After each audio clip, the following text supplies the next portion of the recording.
time. Wake up, it's DAM in time. DAM in time. Truth in the booth and the whole chat I walk in with the facts, no fluff in the bag. Hot coffee, cold truth, let me raise that flag. They came for the jokes, but they stayed for the lesson. I turn headlines into business confessions. I don't do fake, I don't tap dance nice. I say what I said, then I say it twice. If the world gone crazy, I'm the morning alarm. With a mic in my hand and some smoke in my palm. Say DAMN, DAMN. Say it one more time. DAMN. If the truth hit hard, let it ride. If the show got value, put some love inside. It's DAMN. Everybody say it. Don't just replay it. We live in the chat. If the facts hit home, go and tap that tap. Hands in the sky, wake up, get smart, let the nonsense die. Tap that tap, drop that love. Shack going crazy when that truth show up. Tap that tap, drop that love. DAMN in the morning now, turn me up.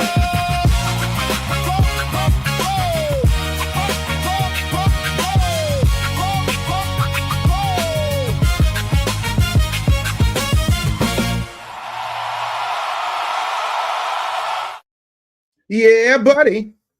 What's going on, y'all? Welcome to Dave Anderson Morning News. I am so happy to see you. Happy Monday. It is a real happy Monday. Well, at least for some of us. I'm sorry, this light is bothering me. Yeah, much better. Trying to make sure I'm making it nice and easy and smooth for you. Hope you are doing well. I am, of course, Dave Anderson. Welcome to the show. I see my boy Albie Chill is in the building. What up, Big Al? I see Sugar Shane's in the building. Says walks in quietly and takes a seat. Yes, I wish there were other people in this world who were taking a seat, you know, and I want to start with this because to me, it's just wild. And listen, I'm gonna be really honest with you. And when I say this, I don't want you to feel like I'm coming at anybody, but no, I do want you to feel like I'm coming at somebody because I really am. I'm really sick of nonsensical BS out here cosplaying as truth. So I just don't know what America's doing anymore. But I do know this. If in fact your country needs a Supreme Court ruling, a BET tribute, and a Daily Wire action movie just to explain the weekend, we're not in a news cycle anymore. We are literally in season 7 of a show where writers should have ended it 3 years ago. Today, we are getting into absolutely everything, including the Supreme Court clearing the way for the Trump administration to end TPS protections for the Haitians and the Syrians. We're going to talk about what that means legally, politically, economically, specifically for Black America, because somehow everybody remembers Black people when they need votes, protest hashtags, and the moral cover. But when it's labor markets, wages, schools, housing, and public services, suddenly everybody gets amnesia. Everybody gets spiritually constipated. I don't know why, but that's what it is. Also, we're talking about John Solomon's reporting on the Treasury Department warning nonprofits that free ride may be over. And I've been saying this for years. Not every nonprofit is a charity. Some of them are just political money laundromats with tote bags and trauma language. I'm just going to keep it a buck. A lot of these are, including some that are financed by the government, allegedly, supposedly, if you could look up the Corporation for Public Broadcasting. But of course, it wouldn't be a DAMN show without me having a little bit of fun. So we're going to talk about Miss Lauryn Hill getting her flowers at the BET Awards. And I'm going to keep it a buck. Finally, properly, publicly. And yes, I know you're waiting for me to say something like whether or not the tribute started on time, but I'm going to be mature today for the next 12 seconds. Also, we have Jonathan Majors starring in a Daily Wire action movie where radical terrorists take over a college encampment and America has to be saved by red-blooded students, a security guard, and a Delta Force vet. Oh, yes, that's not a movie. That's what happens when Fox News, TikTok comments, and a Monster Energy drink have a baby. Let's just keep it a buck here. So let's get into it. And you know we can't get into it until we have, ladies and gentlemen, This Week in Tethers. Oh, your boy's upset. Your boy is upset. Sugar Shane said, Dave, you want to borrow my belt to whoop that? Listen, it is BTA out here. It really is. But it's This Week in Tethers. And of course, you know, we got leather for the tethers today. Now, a lot of folks are getting really upset behind this whole immigration conversation that nobody wants to have.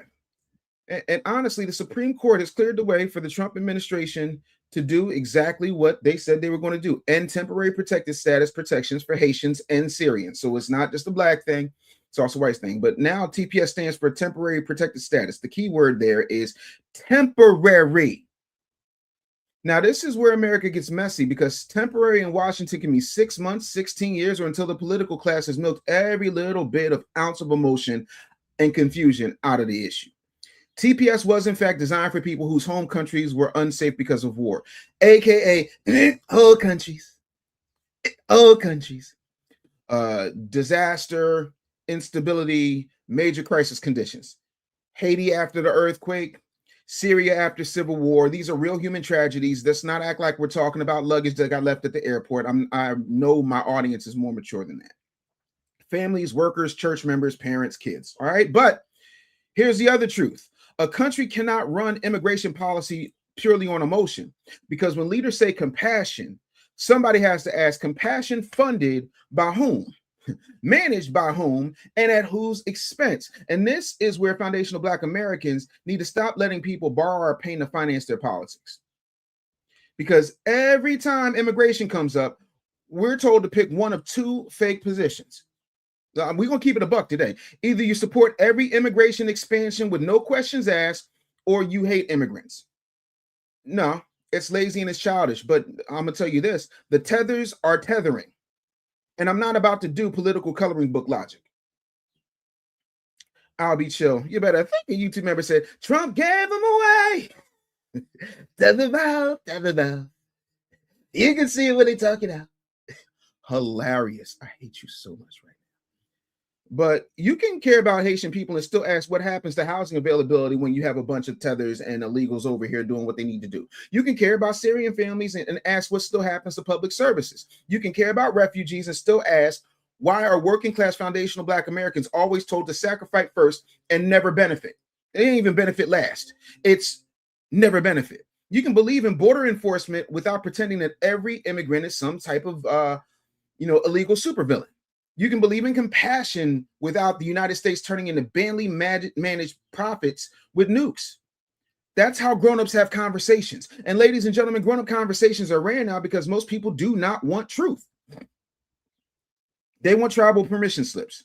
And the legal issue here is also important. The court essentially said that these TPS decisions belong largely to the executive branch and not something that courts can easily second guess. Period, point blank.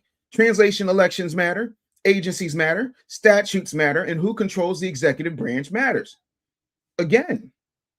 So when people say, well, how did this happen? The answer is simple: because politics is not a vibes department. It's power. It's appointment. Hey, here's one for you. It's the law and it's enforcement. It is who gets to make the decision after the speeches are over. And Black folks especially need to hear this. Stop treating politics like a daggone church anniversary program where everybody gets a plaque for just participating. That's why I made a song called Pack 'em Up, Get 'em Out of Here. Round them up? No, law them up. Check the books, then stall them up. I'm done. Because this is not what needs to happen here. Power is not applause. Power is not Quavo. Power is not somebody washing greens in the bathtub and badly quoting Migos lyrics. Power, I know y'all hate this word, is policy. And to that point, we have, the biggest tether mouth on the internet today. Old Bottom Face having something to say. So we're going to watch what Bottom Face says, and then we are going to react. Let's roll that beautiful beam footage. Adulterated racism. And what we have to deal with here, Michael and Nicole, is that when these ADOS FBA people, when they spout language, the anti-immigration language, even anti-Black immigration language, they sound just like Tom Emmer. They sound just like Stephen Miller. They sound just like Donald Trump. Hold up. Wait a minute. Is this our fault? Did foundational Black Americans write the immigration policy? I'm trying to understand. Oh, that's right. I forgot. Roland's Haitian. Tear the mouth, tear the mouth. You can hear when he talks it out. Move them jowls, talk for the crowd. Try to blend in, but his hairline's out. Tear the mouth. I'm so sick of this, man. What are we talking about here? How is it that foundational Black Americans are getting blamed for the fact that y'all don't know how to handle your business, or, you know, I don't know, get yourself a path to citizenship? But what I'm going to do is I'm going to let this mealy mouth, ball-headed, big double biscuit eating coon finish his thought process. Then I'm going to finish him. Let's go. They literally, Michael, are speaking for white nationalists. Absolutely. Is white supremacy through ventriloquism. That's what it is. Adulterated. It absolutely is right. But where you find this milk toast Sean King wannabe? As if we ain't got enough high yellow, brown skin wannabe. Look at this whole panel. Is there anybody foundational on that panel? You got old boy looking like he from Easter Island, look like him, and look like Easter Island and Big E from WWE had a baby. I can't tell what this is, but she damn sure ain't foundational. And this mealy mouth, light skin, you know, receding hairline, I'm gonna take it down to a 1 guard so don't nobody notice that I'm losing my hairline, unlike Roland. You know, that's exactly what they sound like. You know what you sound like? A yep, yep, yep. A yep, yep, yep, yep, yep, yep, yep, yep. If you don't sit your mealy mouth ass down someplace.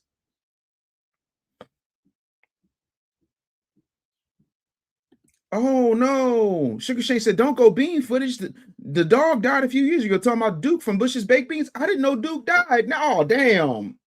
R.I.P. to Duke. Duke was about that life.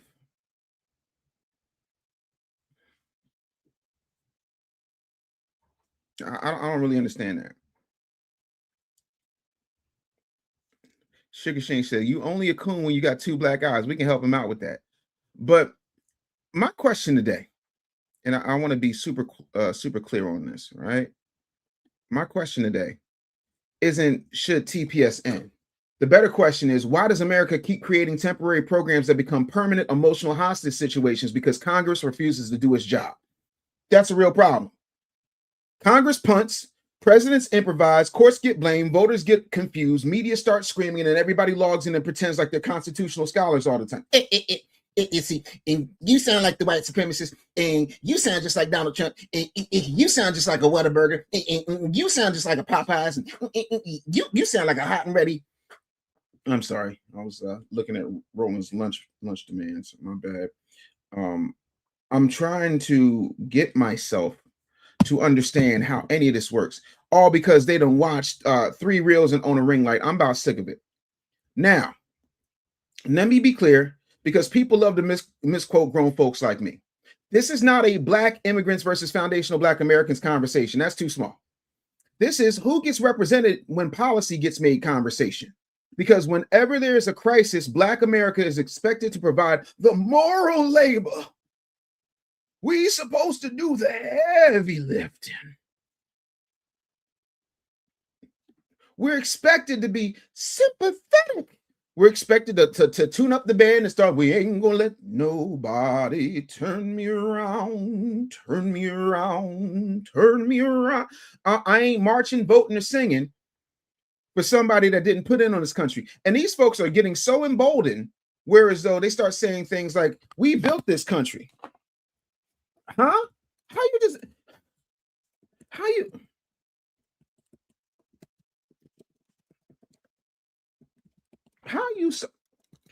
are you so bold that you can say something like that when the truth of the matter is, if you're so good at building, how come you ain't rebuild after the earthquake? I want to know I want to know what your tether mouth say. Like, we're going to have this conversation today. Hold on, because I got some more beautiful bean footage. I want y'all to see what I'm talking about so that y'all can get the reference. And make sure if you got a comment that you want featured, y'all go ahead and hit that super chat button, because we're going to have this out today. Yes, we will. Yes, we will. Let's go. Let's roll it. This is the time for all of us to raise our voices and to say this country is also our country, is also the country of our immigrants, because we are the one who built it. This is the time. Who built what? What you done built? We talk about caucasity, but tetherdacity is at threat level orange. I'll be just a hairline faded away. Mr. Watson says white supremacy can't be the answer for everything. It will be. Hold on. Let's see here. Miker 3583 says, question, I'm just having this pop up on my feed, and my problem I have with individuals like you is that what's your topic about? Because all I'm hearing you is just talking about folks. Well, let's talk about you, Miker. Why don't you do this? Since you're brand new here. This is called Dave Anderson Morning News. I'm Dave Anderson, right? So you can bring your Millie mouth up here and you can have a conversation. But I talk about a myriad of topics. So if you'd like, you can feel free to pop one up. Mods, give him 3 minutes. Let's see if he wants to come up here. Let's just came on my feed and it seems like you're talking about people. Don't Roland Martin talk about people? Doesn't Rachel Maddow talk about people? Don't Fox News talk about people? Isn't the news made up of people talking about people? I'm trying to understand. What are we talking about here? This is the nonsense. Al says, sounds like a hot and ready. Sounds like a hot and ready. Sounds like a golden corral. Sounds like a number 3 with a biscuit. Like, it kills me how folks got so much to say, but they don't never want to pop up here when it's time to talk. What exactly did these folks build? We're expected to march. We're expected to vote. We're expected to forgive. We're expected to understand everybody else's struggle. But when Black Americans say, what about our wages? What about our schools? What about our neighborhoods? What about our home ownership? What about our small businesses that don't get any help from the SBA? What about our children? All of a sudden, somebody act like we committed a hate crime for asking for a receipt. No boo-boo cakes. That is not hate. That's what you call damn good accounting. And a people that refuse to account for its own interests will always be managed by people who account for theirs. And that's why I keep telling y'all, Black empowerment cannot be emotional. It has to be structural. And I know y'all hate that. I know y'all hate that. Charles McNorton with a really good comment. I know you didn't super chat, but I saw it and I think it was a good comment. He said, the issue for race hustlers is the utter lack of accountability. 100%. 100%.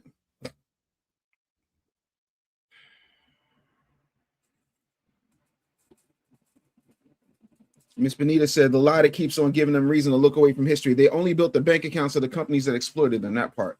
Zip, zip, zoom, zoom said he obviously don't know who Dave Anderson is or watch the channel. Obviously not, but it's okay. I'm in a place right now where I'm giving everybody an education and a straightening, because you're not coming up in here acting a fool. Still motions make you cry sometimes. So, you know, that's where I am with it, you know. So I want to be able to, you know, have that conversation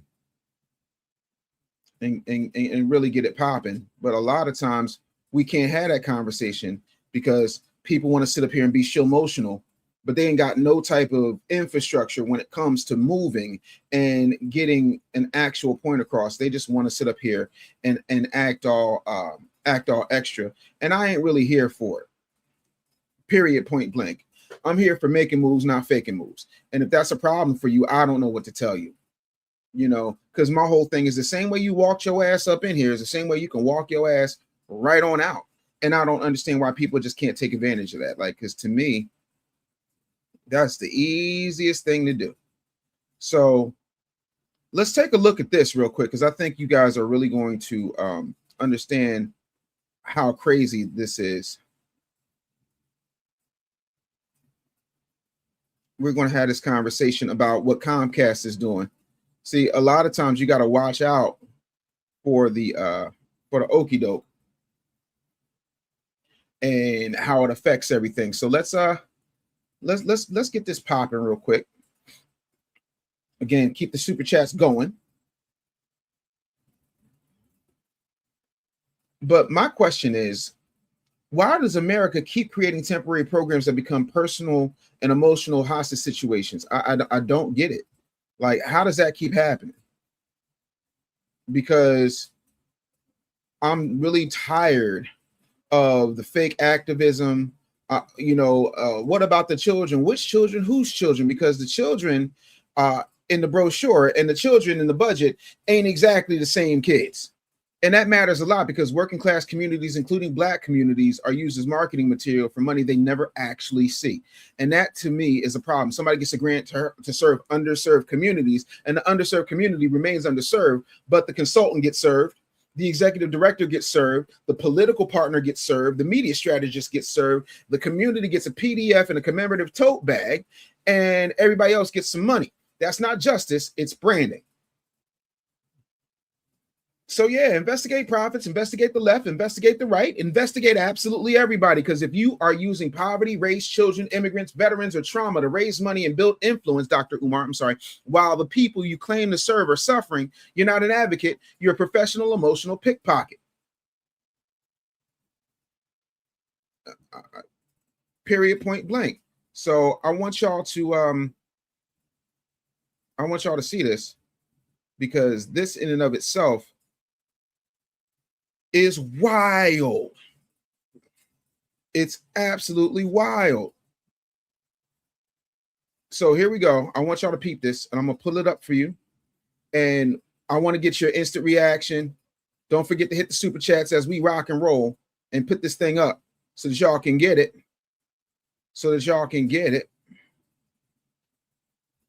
And here we go. They're starting to understand that the nonprofit world we created for charity has gone awry a little bit. We got people defrauding the government, people impeding the government, people spreading anti-Americanism and foreign propaganda. And John, the main thing I want to begin by emphasizing is nonprofit status is a privilege.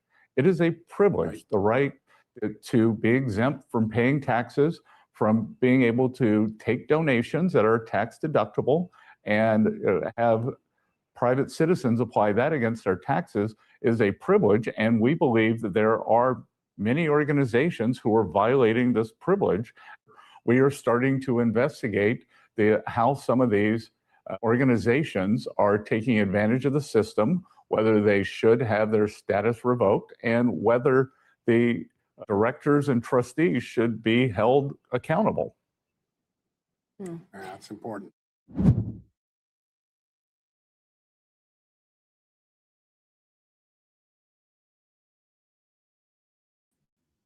I'm here for it. Here's the thing.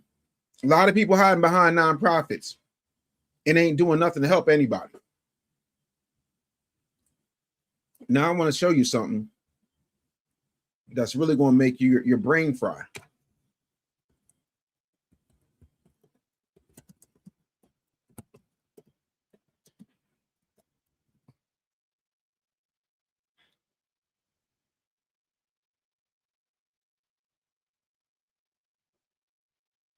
Because this is what no one wants to talk about, because everybody feels like everything is just so benevolent and everybody's just doing their part. Yeah. I love Charity Watch.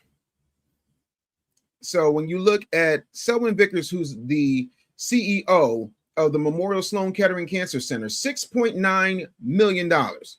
Robert Stone, City of Hope, $5.4 million. The American Heart Association CEO Nancy Brown making $4.56 million a year. John McCabe from the Shriners Hospital, $4 million and some change.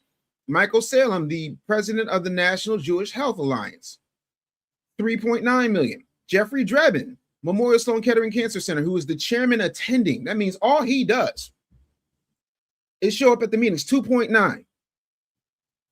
Babak Mahara, who's the chief attending. That's a physician. These are physicians. 2.9. The Dana-Farber Cancer Institute's president, Dr. Laura Glimcher, 2.4. Annette Walker, the president of the OC Cancer Center of City of Hope, 2.3 million. James L. Clark, the Boys and Girls Clubs of America national president CEO, makes $2.298 million a year. Man, if you don't go on someplace,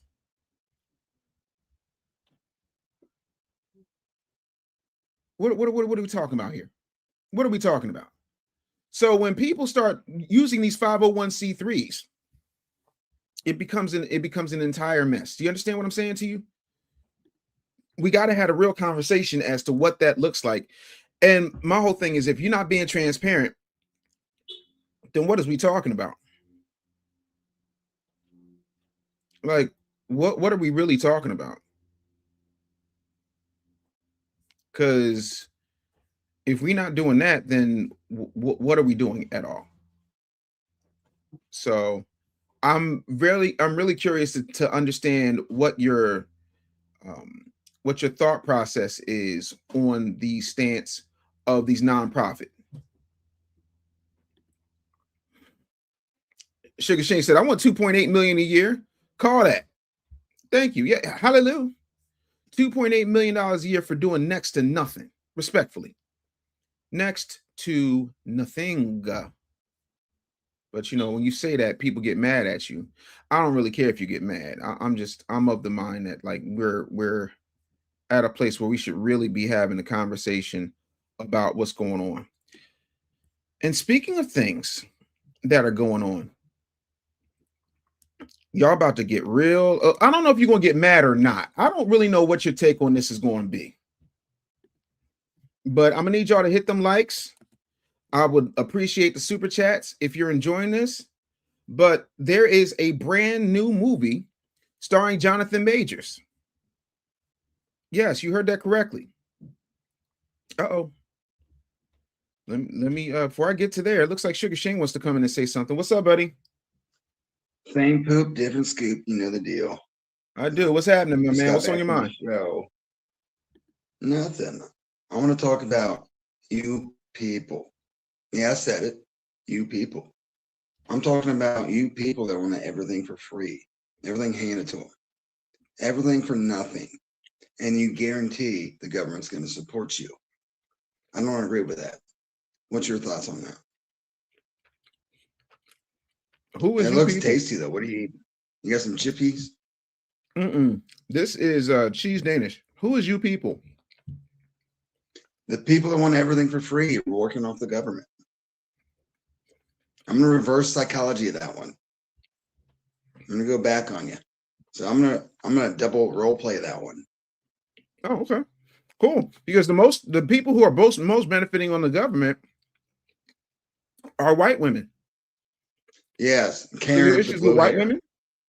Yeah, Okay. Karen with the blue hair, who's going out and protesting for no goddamn reason. You know, yeah, I can't stand those people. That embarrasses my culture as a. Do I have to say Caucasian or can I say white anymore? You can't even say anything anymore. You know, and I'm even. I don't know the protocol. I know it's ridiculous. Like I've been like I do stand-up comedy, you know that, but and I still work side jobs and stuff like that. They give me pronouns on the application. I fuck with them really good. I put some weird shit on it, and they gotta call me by it. If I go by a pronoun, you give me an option, I'm gonna take advantage of it because I think that's ridiculous too. So I put the weirdest crap on this pronoun, and they're gonna learn eventually. But man, can we just go back to regular civilization? I mean, that's all I'm asking for.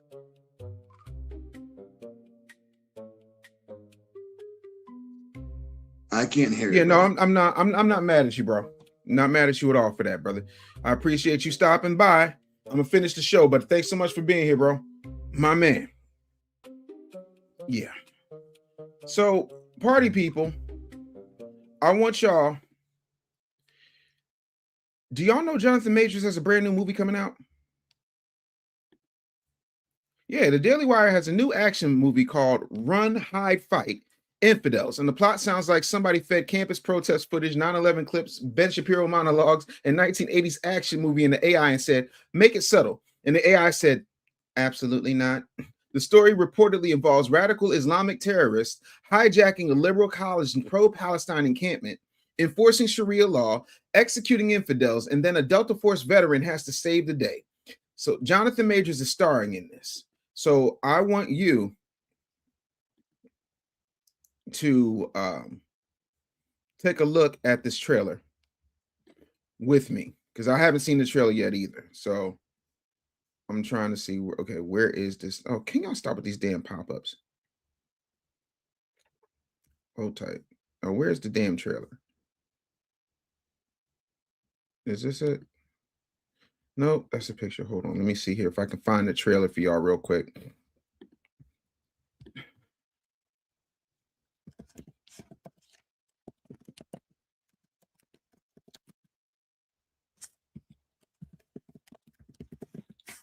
Hold tight. Here we go. Let's see here.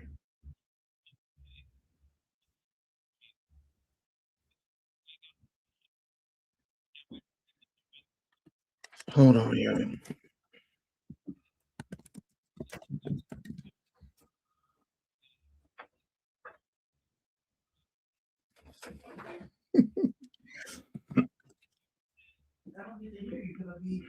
Yeah. All right. So I think I found the trailer.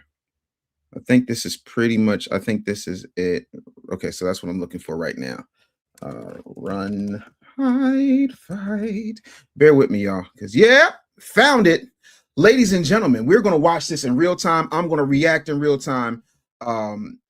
Again,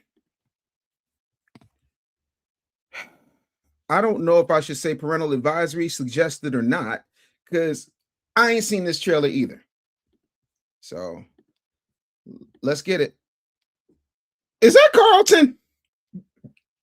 I look like Carlton. Between the hairline and the tether mouth, I'm pretty sure that was Carlton. How did you just say?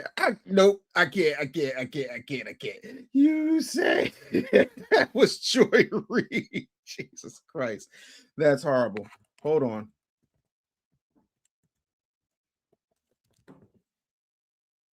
Here we go. So, I hold on. Okay, I think this is it. That was the original movie. This one is the sequel. So apparently Jonathan Majors is starting in a sequel. Enigma said that Carlton got the most recognizable hairline in Hollywood. I hate you people. I hate y'all with a passion. Let's go. Warning in Northern Virginia. Radical Islam has designs openly on the West. The FBI thwarted a terror plot on New Year's Eve. Violent attack over the Halloween weekend in Michigan. Protests on college campuses showing no signs of stopping.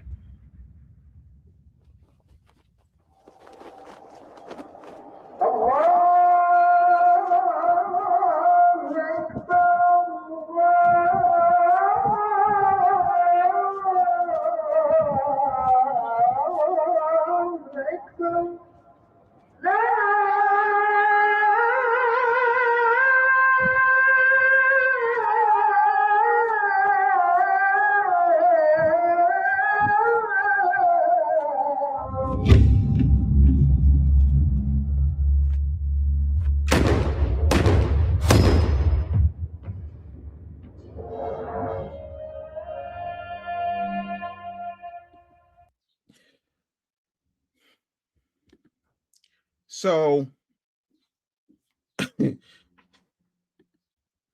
no, Sugar Shay. No, this is you're being very white right now. It's okay.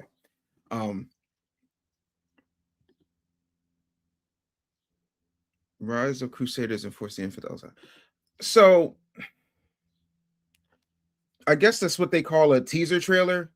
Not particularly what I would have looked for, but this is fascinating for a few reasons. First, it shows you that Hollywood alternatives are real now. The Daily Wire understands something that Hollywood had ignored for years. There's an audience that feels mocked, dismissed, and culturally abandoned by mainstream entertainment. Wait a minute. I had a mentor who told me, David, success and failure leave clues. Pay attention. I'm not even going to sit. First of all, I ain't got nothing against Ben Shapiro. I don't know the man. I've never met the man. Okay. Having said that, I'm a big believer that you should control your own narrative when Hollywood won't. I have been one of the very few people who has come from a Hollywood background and said, look, this is what I don't like. These are the things that need changing. And I am going to have a very big announcement in a couple of days. But before I get to all of that, that audience, whether you like it or not, whether you're that audience or not, that audience wants heroes. It wants moral clarity. It wants somebody to punch the villain dead in its mouth without stopping halfway to apologize to a committee or go on an apology tour after they punch somebody in the mouth. But here's the problem. When art becomes too politically thirsty, it stops being art and starts being a bad campaign ad with ring light lighting. I'm going to just keep it there. I'm trying to be nice. And that happens on both sides. On both sides. So the left makes movies where every villain is a Republican with cheekbones. The right makes movies where every villain sounds like a cable news chyron with a passport. Everybody's making content for applause instead of for truth. And that's why a lot of this entertainment nowadays feels dead, because it's not storytelling at all. It's tribal affirmation with some popcorn and some Sour Patch Kids, and if you're me, probably some Raisinets. So my question is not necessarily, will this movie offend people? Of course it will. That's half the marketing plan. And let me break down the marketing for those of you who just don't understand how my brain works. First thing I'm going to do is make a movie that's controversial to make sure that my people look good. That's what Ben Shapiro was doing. The second thing I'm going to do is I'm going to find yet another canceled superstar that Hollywood has rejected, whether that's Armie Hammer, Roseanne Barr, or Jonathan Majors. And I hate to break this to y'all. If there's anybody in this conversation right now, if there's anybody who's watching the show who says, well, Dave, Jonathan Majors shouldn't have took his check, my question is, when did you write him one? When did you go talk to Bit, or go talk to Wally the Walrus, Isaac Hayes III, and say, hey, why don't you put some money behind him, since y'all was bitching about Tubi? Why don't y'all put some money behind Jonathan Majors and let's get a project going? Oh, the same way y'all didn't stand up for Nate Parker. Where the hell is Nate Parker right now? Did he start bagging groceries where Elvin was bagging groceries at what was that, Whole Foods? Like, y'all love to be outraged when somebody gets a check. But if they had us, they wouldn't need the proverbial them. I don't care that brother is getting an opportunity to act again because he's an actor. That's what he does. And in a country, because here's the injustice for me. In a country where a man can get accused of beating a woman he's running away from down New York City blocks, who's chasing him. Y'all out your minds. I want Jonathan Majors to get every possible check he can get, because every time I turn around, it's somebody other than a foundational Black American wrapping their arms around him. Whether that is Jason Lee from Hollywood Unlocked, who gave that man his flowers, or whether it's Ben Shapiro from the Daily Wire. Whether you like Ben Shapiro or not is absolutely irrelevant to the conversation. I just hope that the movie is good, because outrage in and of itself, can get clicks and likes, but quality gets people to stay and share. And if your whole business is watch this because it makes people you hate angry, eventually the audience is going to realize that they're not entertained. They were just pissed off and emotionally babysat. but I'm trying to get y'all to get to a place where you understand the most important thing you can do is take your own resources, take your own time, energy, and effort, and put it behind these people so that you don't have this conversation that I know a lot of you emotionally immature Negroes will have. Was it, he sold out. How you sell out when you got canceled? Magazine Dream should have been the biggest movie ever, but it wasn't. He lost a Disney check because his crime really was smashing a blonde. Let's keep it a buck. His crime was smashing a blonde. In a world where Juicy Smollett is out here dancing. Stop it. I'm sorry. Nah. I didn't hear none of y'all once. And I'm keeping it a buck. And y'all can clip this and you can tag him and you can send this to him because I'm just using him as an example. And I said what I said. I ain't seen near one of you Negroes call Charlemagne or go to Charlemagne and say, hey, man, you just got that $250 million Netflix deal. What's up with making sure that Jonathan Majors gets a project greenlit? I didn't see any of you so-called Black Hollywood elite Negroes who got all this pull and all this power and love to talk about your so-called platforms up in Atlanta, run down the highway to Tyler Perry's studio and say, yo, what's up with hooking up Jonathan Majors? Since you love people and you said, I went down to Atlanta and built my own table, now you got the table. How about you give Jonathan Majors a chair? Did you do that? Did you do that, baby? No. Have y'all gone over to the Weather Channel to see if you can get a hold of Byron Allen? Have y'all gone over to the Griot and said, hey, are you going to take some of this Griot money and make a vehicle for Jonathan Majors? Or y'all going to be too busy calling Byron Allen a sellout? Have you seen Damon John? You done pulled up on the Shark Tank set and said, hey, Mr. Fubu,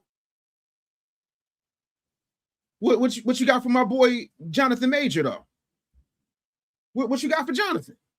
You ain't do that. Did you drive on the other side of Atlanta and go to New Birth to see if Jamal Bryant with his, $10,000 bangle bracelets and his $1,500 Bugs Bunny sport coat to see if he had an opportunity to create a good Christian movie for Jonathan Majors? No, you didn't. But you got time to get on the internet and troll Nick Cannon and say, oh, well, Nick Cannon had all these babies because he needed bone marrow. Bone marrow has absolutely nothing to do with lupus, you nincome effing poops.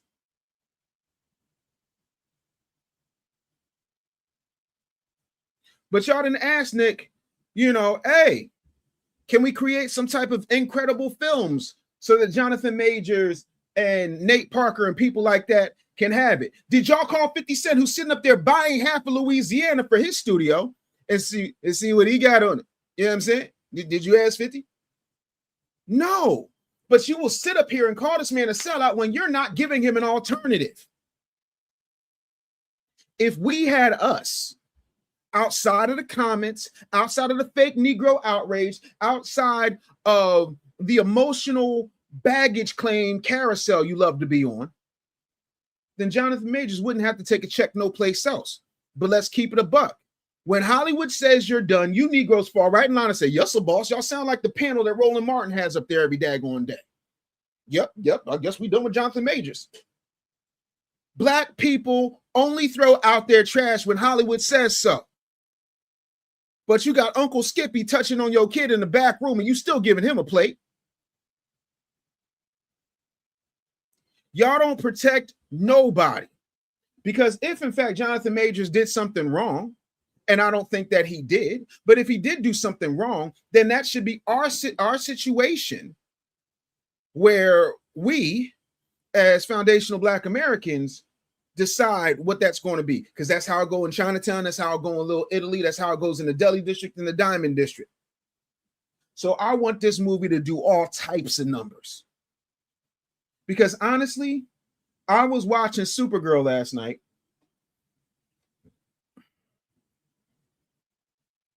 Yeah, no. I'm real sick of woke Hollywood. Respectfully.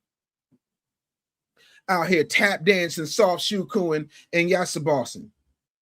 Oh, you talking real tough. Jaina Venn Tran some 6354. I bet you got a tether mouth. Yo, Ma, start the clock on Jana Ven Transom 6354. Come on up here. Why are you saying F a lineage?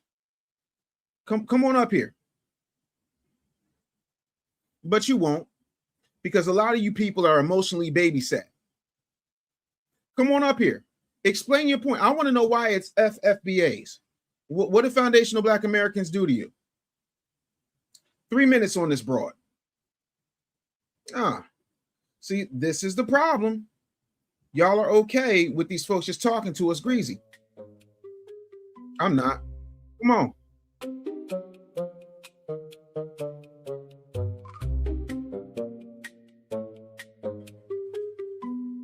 Come on.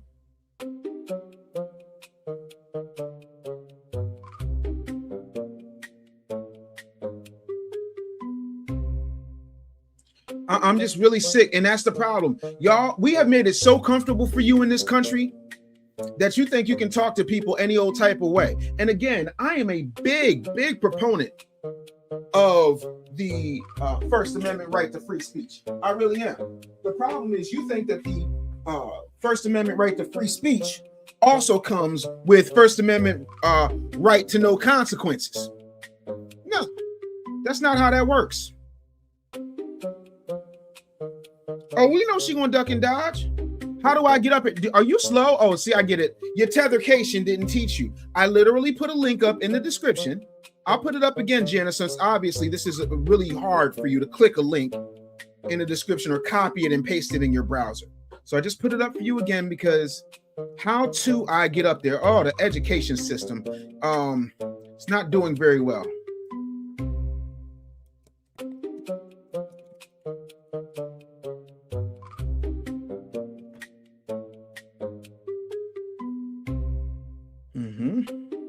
And I'll make sure I put a nice message up. Because we need to start reinforcing things here. Still waiting. Still waiting. Ladies and gentlemen, we're still waiting. Come on up. Make sure you turn your camera on. I'm gonna need some super chats. And get the super chats popping today. We're a little weak on the super chats.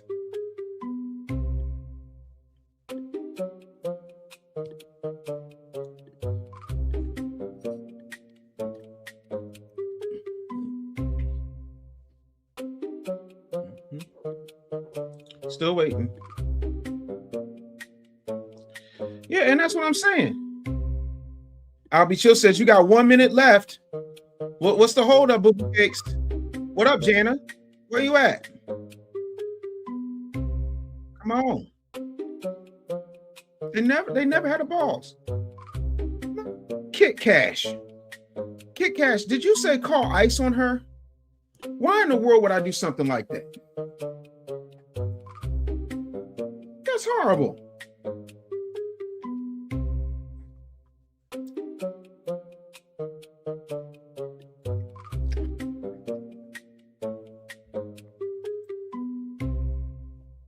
They always hide in the corner. So I'm sitting up here doing my show because somebody said, what's the I guess you mean context? I'm doing my show, minding my black ass foundational business. And she decided to say FUCKFBAs. And I was just wondering why. And she said, how do I get up here? So I'm trying to figure out how it's that hard. I put the link up. I'm just trying to understand. But no, I'm not telling anybody to call 1-866-347-2423. Not at all. I'm not telling anybody that the phone line is open 24/7 and accepts calls from both the US and Canada.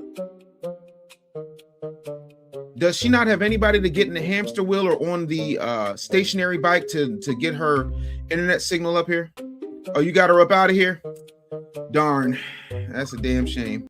Again, like, I promise you, when it comes to this, we got to be really weird. Just start to understand that this is how we need to get down. And so I really want to be able to talk about something good and positive, because I think that that's important. I would hope that you would agree with that, because we have got to start loving ourselves a little bit more. And I really love what is what's happening when it comes to our people really putting love on the table here. So I'm going to put this here, and then I am going to show you something that I think makes a lot of sense here. And you're going to love this. So let's take a breath and talk about something beautiful. Miss Lauryn Hill received the inaugural Living Legend Icon Award at the BET Awards, and the tribute included artists like SZA, Doechii, Nas, Doja Cat, Queen Latifah, Lizzo, Rhapsody, Tierra Whack, Thames, and more. Her children were involved too, including Salam Marley at the tribute, and that matters because Lauryn Hill is not just an artist. She's a cultural earthquake. The Miseducation of Lauryn Hill wasn't just an album. It was therapy, it was church, it was hip-hop, womanhood, heartbreak, motherhood, rebellion, scripture, and a Philly side-eye all wrapped in one. She gave us vulnerability, and that was vulnerability before it became a content strategy. She gave us Black womanhood with depth before the industry started to figure out how to monetize soft life and trauma captions. She gave us bars, vocals, truth, and conviction. And yes, people make jokes about Lauryn Hill and time. I get it, but let's be honest. A lot of artists show up on time and still waste your life. Lauryn might be late, but when she arrives, history has to pull up a chair, and that's the difference. So I want y'all to see this, and let's get into it, because I know y'all gonna love this. Mom, this is only for you.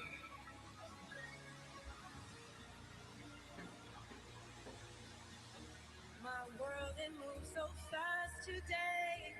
The past Fair use. seems so far away in life.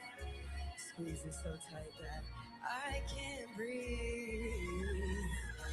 And every time I try to be what someone else thought of me, so caught up, I was unable to achieve.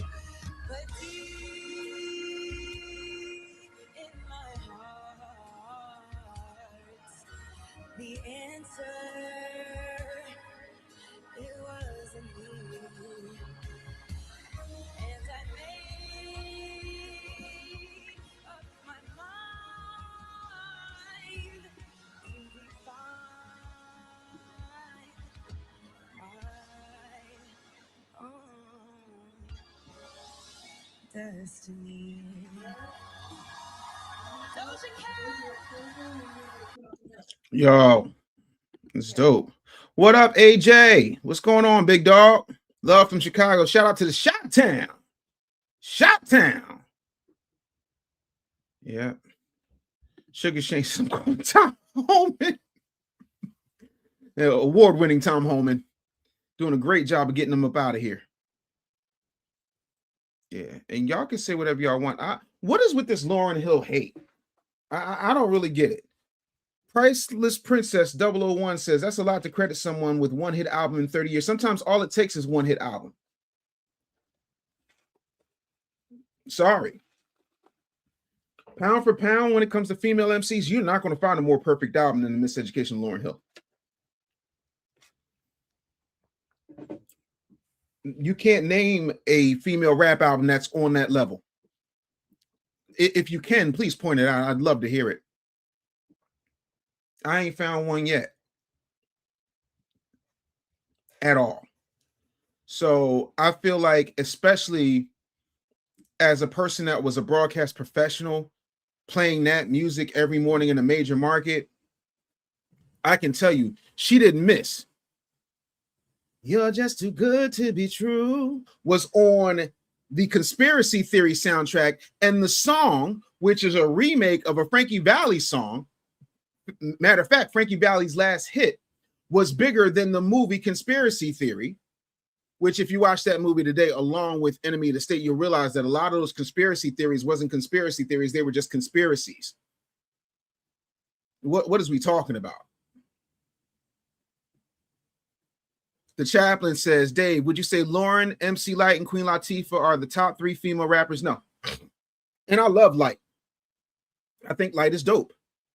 I think Queen Latifah's got to be in the top 3, or at least on Mount Rushmore. I think Lauryn, lyrically, it's very few people touching her. But the top 3 female rappers for me, in no particular order, are Queen Latifah, Lauryn Hill, Missy Elliott.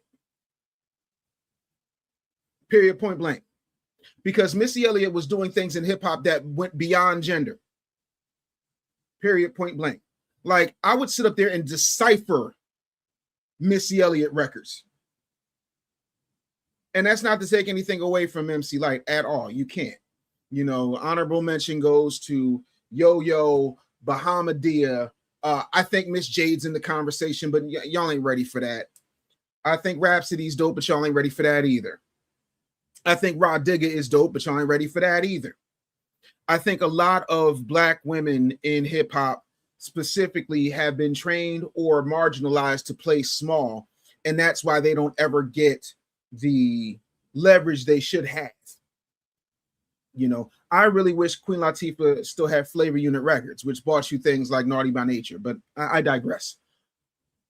But when you look at something like Work It, it's yapping, which if you play that backwards will turn into I put my thing down, flip it, and reverse it. That in and of itself is insane. When you can take a trash bag and a vacuum hose and turn it into an iconic moment. Like, Missy could do absolutely everything. There's very few artists that can do absolutely everything. Queen Latifah can do absolutely everything. Broadway, Academy Award nominee, television icon, movie star, MC, classical vocalist. Lauryn, television, stage, film, theater, bars, everything. Like, you got to talk about people who can do all of that and then some. So to me, if you're not having Missy in that top 3 conversation, you bugging. Bahamadia is crazy with it. Now, I actually got to work with Bahamadia. She's absolutely all that. Yo, Disco Kryptonite with the $2 super chat. Again, love for Bahamadia. Listen. Lady of Rage is dope. Personally, I'm not like, there's certain West Coast hip hop I love. I didn't really see Rage, I'm not putting her in top 3. I'll definitely put her in top 10, but I'm not putting Rage in top 3 at all. And then you got to give respect to people like BNGB, aka late great Angie Stone. You got to give respect to Lady B, who arguably had the first rap record on radio. Like, stop. Wait a minute. Wait a minute. AJ said, hey, yo, Dave, you got to come through the DreamCon this July 9th through 12th. They got Issa Rae, every Black Power Ranger, Wale, Leon Thomas, and the one and only Cree Summer, along with the Boondocks cast. Damn. I got to see what the schedule is like. I don't know if I'm going to be able to pull it off this year, but damn, that sounds crazy. Cold Crush going to sit up here and represent for Jersey. You better thank a YouTube member. He says Lauryn Hill, Newark, New Jersey. Queen Latifah, Newark, New Jersey. Whitney Houston, Newark, New Jersey. That's all I have to say. Whitney Houston don't rap. Whitney don't rap. But I will say that I think pound for pound, Whitney dope. You know, but if we're going to have that conversation about classically trained singers that can get down, Whitney's on that list. I think Mariah's on that list. Mariah, aside from only the Notorious B.I.G., when you can take a Bone Thug style and really do it with Bone Thugs at or above Bone Thugs level, respect to Bone Thugs. It's a different game. Because if you go back and you listen to Breakdown, Mariah was, listen, to this day. Black Rain is a phenomenal piece of work from start to finish. start to finish. And I love that. Rhapsody is a female Kendrick. I feel like Kendrick is a male Rhapsody, respectfully to Kendrick. Disco Kryptonite, I'm gonna need you to sit down. You bugging. I'm gonna need you to put some respect on Zach's name. Speaking of which, yo, all right. Apparently, look, I'm gonna keep it. I'm gonna keep it a buck with y'all.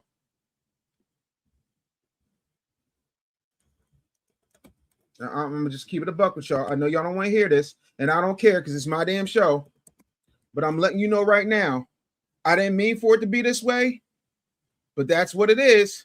Ladies and gentlemen, gentlemen and lady friends, we have ourselves a nerd alert. It's nerd alert, ladies and gentlemen. I ain't gonna hold you. Do you know that there is a movie not only starring Michael Jai White, who y'all know, I've been wanting Michael Jai White on this show since I started this show.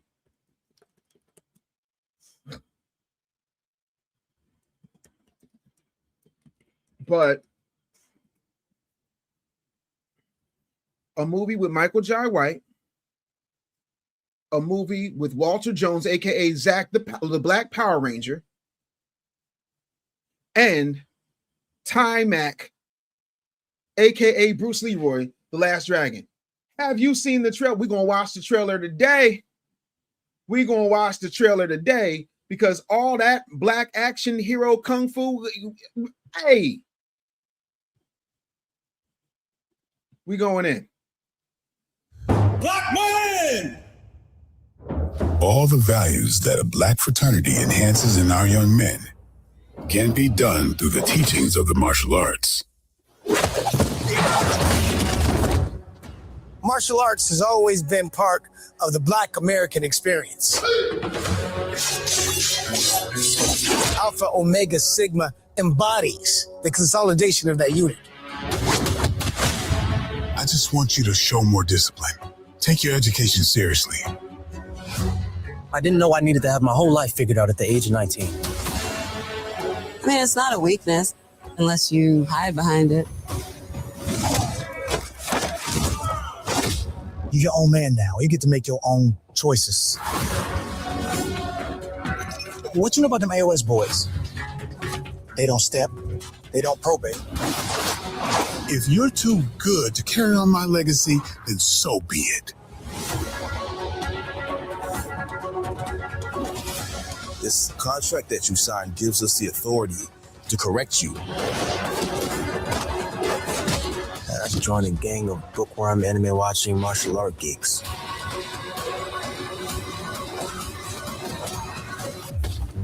Who are you when everything you believe turns out to be a lie?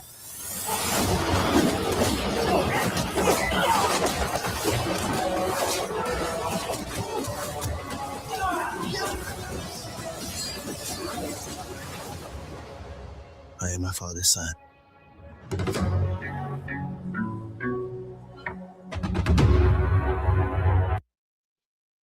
Yo, take my money, my house, and my car.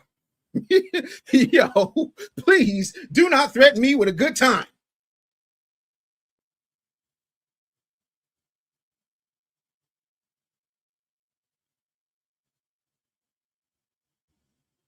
Yes, Eric the Wapo. That was Zach you saw in there. You met the protagonist, forgot his name at the PVIFF. He was a cool brother. I can believe it. Let me tell you something.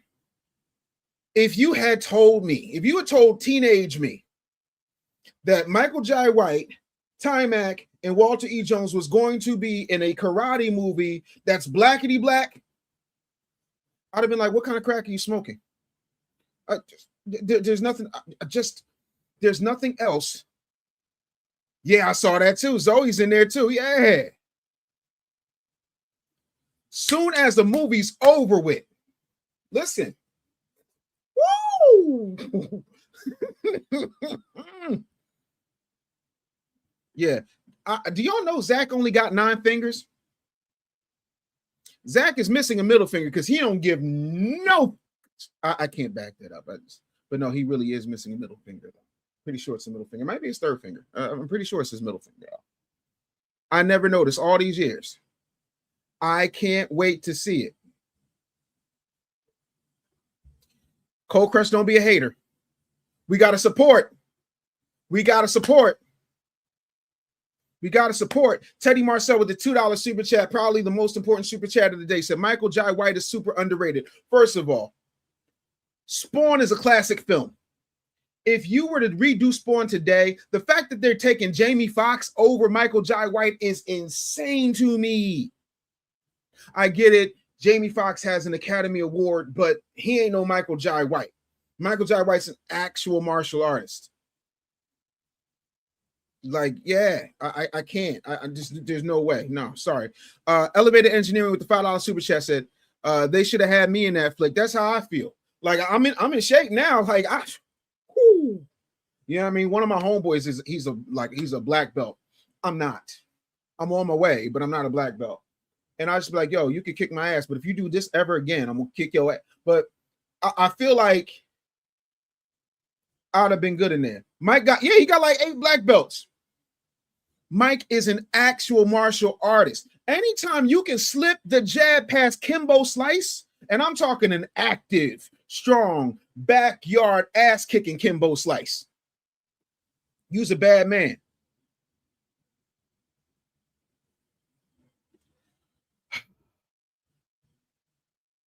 Dude, actually think that these films are real. No, I don't. I actually think that your mom should have swallowed.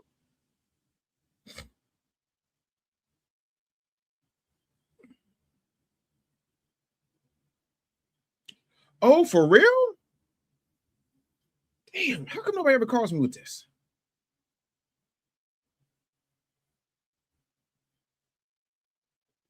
Enigma says, I think Michael Jai White and Jamie Foxx close in age. No way they should not have had Michael. That's my whole point. Super chats are welcome, people. They are open for you. My whole thing is Michael Jai White is an icon. We can say whatever we want to say. We can talk about however we feel. But Michael Jai White is what that is.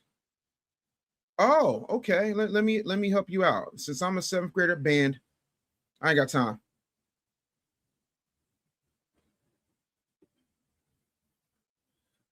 Zip Zoom Zoom says, I'm gonna watch it just out of nostalgic respect for Gen X. You damn Skippy, you will.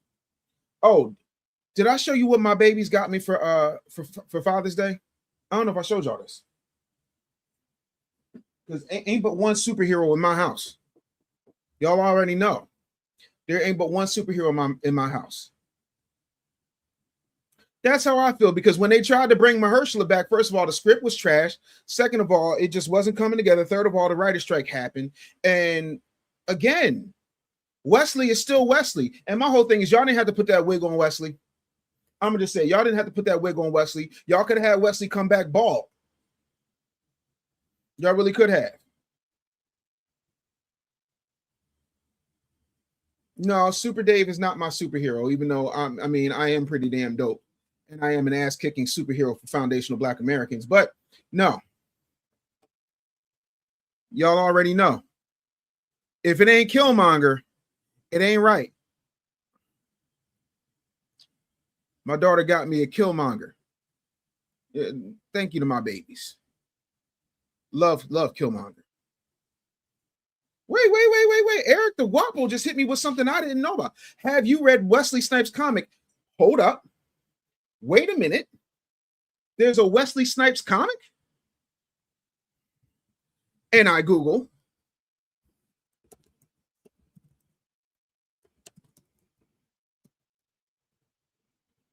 Oh my God, it's called Exile. Oh, I'm getting this. The Exile Volume 1 is a sci-fi noir graphic novel by Wesley Snipes, Adam Lawson, and Keith Aram, following detectives Niles Roach Washington as he hunts a serial killer using ancient tools, uncovering a vast conspiracy. Described as Blade Runner meets Seven, the story features hidden codes for digital collectibles and was initially crowdfunded with a trade paperback collection released outside of specialty stores. Oh my gosh. Yeah, I need that. Yeah, they gave Wesley them Tyler Perry wigs.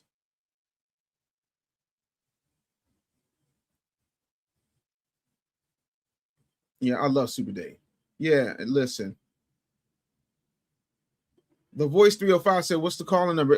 You can just hit the link. There it is, right there. Let me help y'all out. Here we go. I'll put it in the chat for you. Hit the link. But yeah, no, definitely want to grab that. No, but y'all know the Tyler Perry wigs is wild work. Y'all know good and hell well them Tyler Perry wigs is horrible. I don't understand how you're a damn near billionaire and the wig game is so horrible. I don't know your cousin. Who your cousin? Tyler Perry your cousin? Or is the wig master your cousin? If so, don't tell nobody else. Respectfully, don't tell nobody else. Don't do it. Because that in and of itself is horrible. Yeah, no, your boy Roly, wild. Absolutely wild. So I'm trying to I'm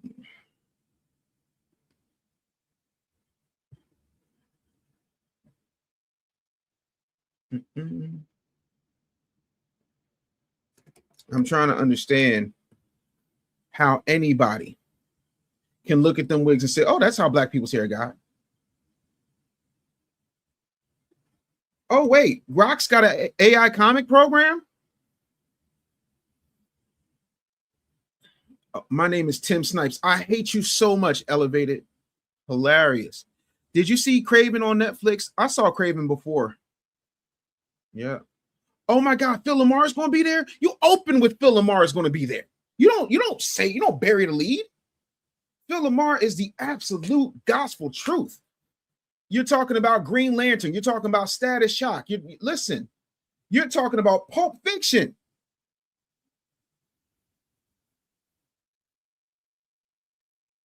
Yeah, nah. Like, what is we talking about? Like, what is we talking about here, party people? I'm trying to get us to a place where we can have honest conversations just around what's going on out here. And we can't. I don't understand. So this is something I want y'all to check out while we're on the Samurai Jack.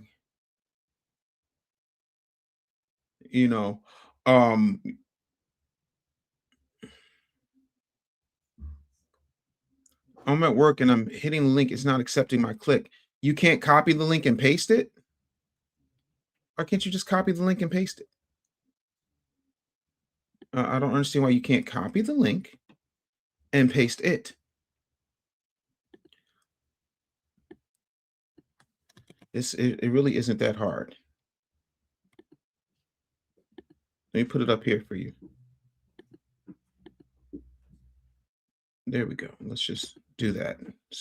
It makes a lot more sense to do it that way. But y'all be bugging on me. Really bugging on me. Hold on. I want to be able to get this off for y'all real quick because there's something I want y'all to see. Hold on.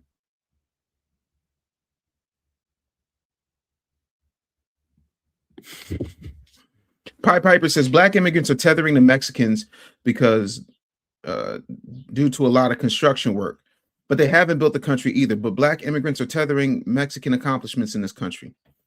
Okay. Yeah. Yep. Don't forget Jack from Mad TV. Yeah. Wild. I don't know what that is, Bruce, but okay. Anywho and anyhow, I want y'all to see something real quick. I'm gonna put it up. Let me see where I put that. Okay.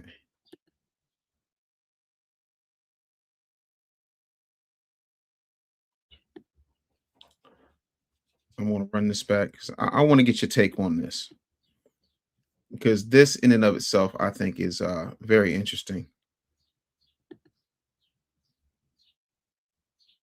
Let's go ahead. I want y'all to hear what this young lady has to say. We should have never started asking. And I don't mean the civil rights movement, the marches, the speeches, the Birmingham letter, the children on the news. I'm not talking about that. That was not asking. That was demanding. I'm talking about what came after. The thing that got loaded onto us in the decades since. The personal kind, the daily kind. You know, the kind that's become sort of an unpaid second job for every Black person in America. The patient explaining that, let me help you understand. The sitting across from your coworker who just said something wild and figuring out how to respond in a way that doesn't make you the angry one. The hair conversations, the diction, the smile when somebody calls you articulate, the dressing up so they can catch us looking respectable on a random Tuesday, the making sure that people are comfortable around you. Yeah, all that. The version that comes out of your mouth on the phone with customer service, the version that comes out in the meeting, the version that comes out in the doctor's office just so they'll listen to you long enough to write a prescription. The if I just show them I'm human version in every conversation. That's the asking I'm talking about. We've been doing it for generations, y'all. My mama did it. My grandma did it. I've done it. I know y'all have done it. Every Black person watching this video right now has spent some part of this week doing it. And the people we've been doing it for have not moved an inch. Meanwhile, nobody's ever asked us for anything. Nobody asked Black men if it was okay to write them out of the GI Bill, you know, so the white middle class could be built without us. Nobody asked us if we wanted to be the test subjects in Alabama. Nobody asked us if we wanted our children's bones to be used in a forensics class in Princeton. They just did it. They never had to ask. Asking has only ever been our job. You hear me? Now here's what I've been thinking about, right? The asking is the trap. The asking accepts the premise that somebody else gets to decide that our humanity is a question that's actually on the table, deciding that the people that we're asking are the ones with the authority to grant it. They're not. They were never gonna be. And the most exhausting part about being Black in this country is not what they do to us. It's the decades that we spent making the case to people who were never gonna be moved by the case. So I'm gonna stop asking, not because I gave up, but because I never should have started. We should have never. I would love to hear your thoughts on that. Is that Tito? What up, Tito? Yo, we got to run it, big homie. We got to run it. Holla at your boy. Definitely got to run it. Yeah, so I'm curious to know what your thoughts are on that particular thing, because I'm going to be really honest with you, respectfully.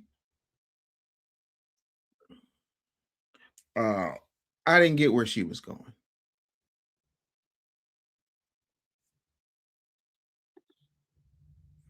I really didn't get where she was going. Maybe y'all did. I particularly didn't. Can y'all give me okay. So we got to demand and take what we need. I'm definitely not mad at that. Definitely not mad at that. My whole thing is, and I've been telling y'all this, I mean, I'm not trying to be funny. Respectfully, this is my take right here. Let me give y'all something. Page 114 of the Real Black Agenda by yours truly. Trauma is not your brand. Here's the spiritual truth that nobody wants to say out loud. If the only time you're visible is when we're dead, you're not serving the living. If your platform only activates when there's a smurder or a hashtag, you're not building power, you're babysitting pain. Our stories deserve more than 90-second TikToks and GoFundMe campaigns. Our healing deserves more than the annual Black Lives Matter posts. That's not cosplay. That's not content. This is our lives. And we will not continue to let the world consume our pain like a series. So what's the play? What do we do instead? 1, build independent media, platforms that we own, narratives we control, receipts that we drop, voices we amplify with intention, not just drama. 2, set real demands. If you're going to protest, don't just chant, organize, make policy demands, track who delivers, hold people accountable. 3, stop supporting symbolism over strategy. We don't need another mural. Next stop. We need money, laws, land, infrastructure, institutions. If your brand shows up without resources, they're stealing shine. Fund the fighters, not the famous. There are grassroots organizers doing the real work. They just don't get blue checks. They don't get flued out. They're holding it down daily, though. Putting money in their hands is a priority, not just influencers with a megaphone and no map. Number 5, reclaim our stories. Make our wins go viral. Let's promote healing, wealth, strategy, not just grief. Let's rewrite the narrative before the next tragedy drops. That's what I'm talking about. I'll be chill. Holla at your boy. Yeah, so I want to play this one for you and get your thoughts. We're just going to be doing some reactions today because sometimes Monday can be very, very heavy. And I don't want our show to be so heavy that we can't have a real good conversation. So let's watch my boy, Waka Flocka, give y'all these bars. Do you feel lucky? Hell no. Ain't no luck in the house of God, bro. Ain't no such thing as bad luck. Bad luck is your bad decision. Good luck is your good decision. And you get the energy of good luck. So if you show love, if I guarantee you, bro, if you love yourself, I guarantee you the more people that love you will come around you. It's really a real fact on how you teach yourself is how your life is going to be. Do you feel lucky? I mean, oh, let's do it. Oh, let's do it. Okay, it looks like Anthony's here. What's up, buddy? What's going on, Dave? Chilling. What's happening with you? Can you hear me? Yes, sir. Hello? Yes, I can hear you. What's up? Okay. Oh. I can hear Let me you. take this off. Okay.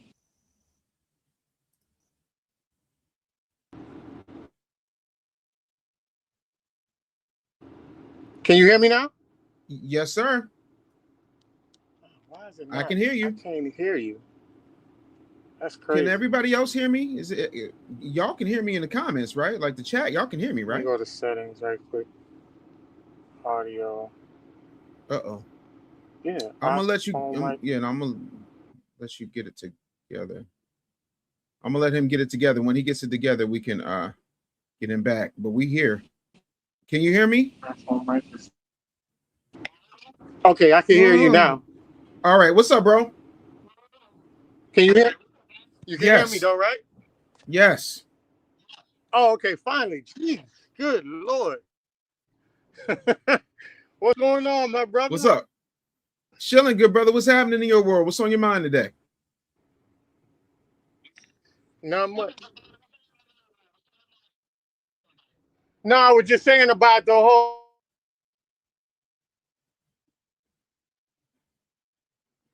job. White. Yeah. You know, that's my dude. That's my dude right there. Like his movies and things like that. He's so underrated and very impactful. 100%. One of my favorite guys that I would love to meet in person.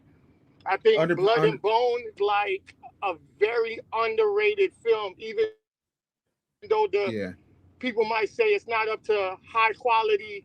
I mean, for what it was, I think it was.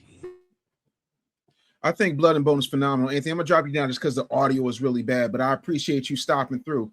I wanted to get back to what you guys were feeling about the situation. Eric says I agree with him. Yeah, no. Yeah, I hate that too. Zip, zip, zoom, zoom. I feel the same way and reject people saying the whole world hates black people. That's false. We control that. I think a lot of us control that, but we don't control the narrative. We don't control the messaging, the media, or the marketing. And that's what needs to change. If that's not happening, then we've got ourselves a much bigger problem than we even choose to acknowledge. And that in and of itself is a pain in the ass.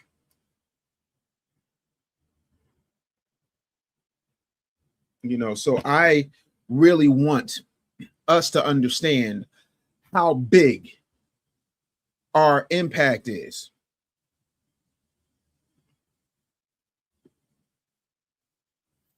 Cole Crush says Mahershala Ali is doing a new movie directed by Basman Tariq, the original director of Marvel's Blade. Oh, okay.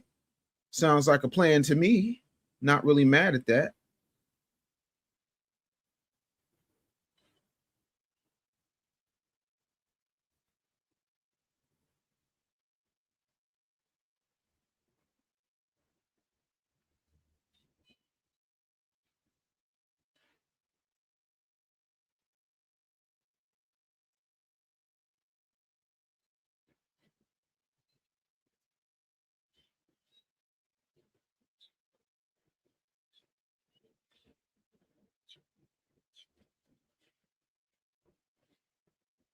Nope. Trying to see if I can. See, certain things are.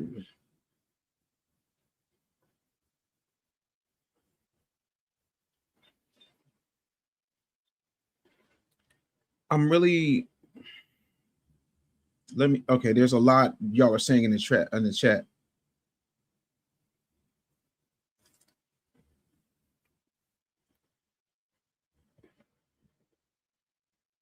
Mimi says, no, look at rural America. I'm telling you, the demand far outweighs the supply of racism. Absolutely.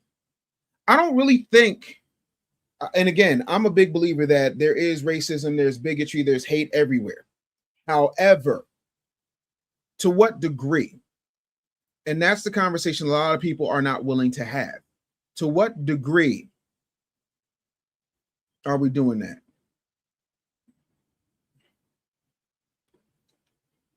Do you believe that the world has deemed Black Americans as a permanent underclass? I don't think the world has deemed Black Americans as a permanent underclass. I think society in and of itself has created a situation where we are a permanent underclass. Again, I've been saying this for years, and Uncle Claude's been saying it way before I was.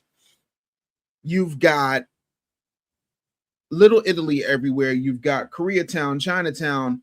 You know, you've got Little Africa, but you don't have Brothertown or Black Girl Magicville. Period, point blank. So when we go from being the number one producers in America to the number one consumers in America, we have a production problem, and we also have a marketing problem, and we also have a mass distribution problem. That's it. Period, point blank.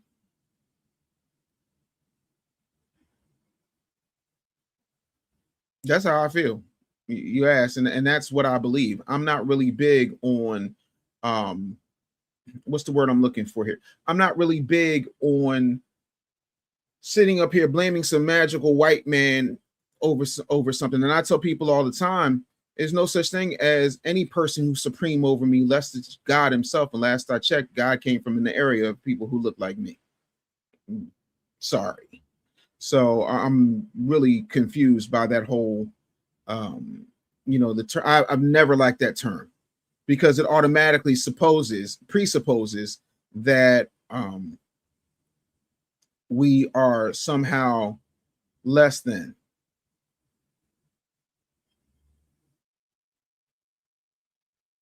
And that to me is wild. It really is. Because it's bass backwards to me.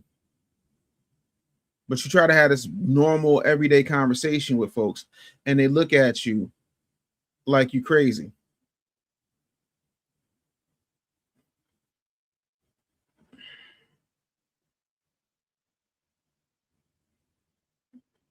I just don't get it. There's something, if you have not seen it yet, I'm going to play it for you today, because I thought they were going to drop the sequel to Michael first, but they're actually doing a prequel first. And if you haven't seen it, I'm going to show it to you now. Let's go ahead and roll the clip.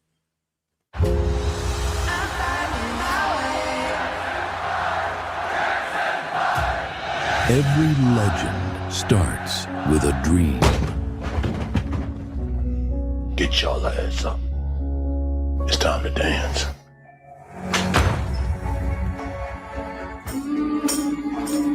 Damn it, Cheeto! How many times have I say it's 1-2 step? The untold story of Joe Jackson. But we just want to play with the other kids. You ain't regular kids, man. Jackson 5. Wake up, dance. Go to sleep, dance. Fix your face, man. On the top. 5, 6, 7. Didn't I tell y'all?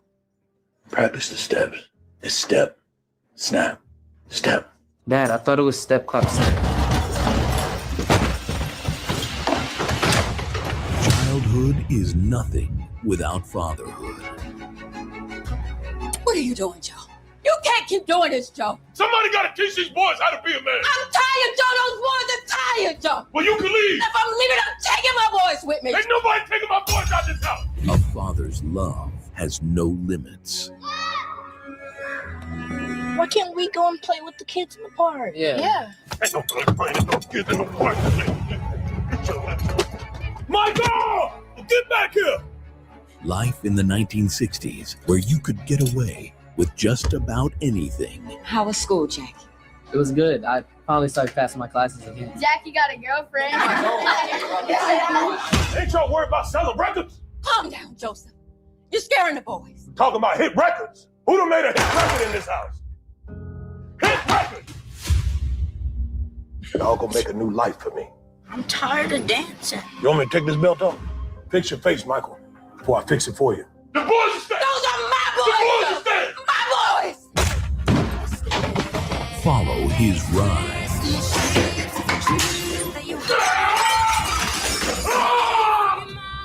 Understand his genius. Get back in here. It's time for rehearsal. Experience his greatness. Y'all gonna arrest me for doing my job? Okay, so y'all trying to take old Joe out the house for whipping my boy's ass. It's showtime. Woo! I gave y'all all I got. Joe. Joe, can we get ice cream after this? Coming to theaters this fall. Y'all can say whatever y'all want. Y'all can't make me hate Drewski. That man is a genius. That brother is a genius. That was hilarious. Ask him if he pulled the belt off. Whoo. Let me tell y'all something. Y'all can say whatever y'all want to say about Joe Jackson, but I wish I had gotten beaten into level of success that he got beaten into. I done took my fair share of ass whippings, but Joe was handing out $1 million ass whippings. He was beating them kids so hard they started glitching. Y'all remember when Marlon kept glitching on the victory tour? He kept dancing in that one movie. He had the belt under the logo. Oh, Jesus. Also, if y'all got things y'all want me to react to, y'all got things y'all want me to put up, feel free to email me, Dave@businessbullyshow.com, Dave@businessbullyshow.com. I definitely want to react to your stuff because it's important to make sure I'm giving y'all what y'all want. Yeah, he was giving out them Gary, Indiana beatings. Teddy Marcel with the $2 super chat said, the Wayans should just hand Scary Movie over to Drewski. I think so. But I don't think the Wayans are the problem. I don't. And a lot of people ain't going to like my take on this. I think society is the problem. And wasn't nothing wrong with Scary Movie. The only thing that Scary Movie shows is that society has gotten themselves too woke, too soft, too corny, too weak, too weird to actually move culture forward in a real sense. And that, by and large, is the main problem. So let's make the main thing the main thing. Yeah, and Drewski did it without disrespecting Joe Jackson. I think, again, people look at Joe Jackson from a 2026 lens. They don't look at him from a 1960s lens. You dealing with a family that came up during segregation and civil rights, and a patriarch of that family who came up, just shy of the Great Depression. Like, what is we talking about?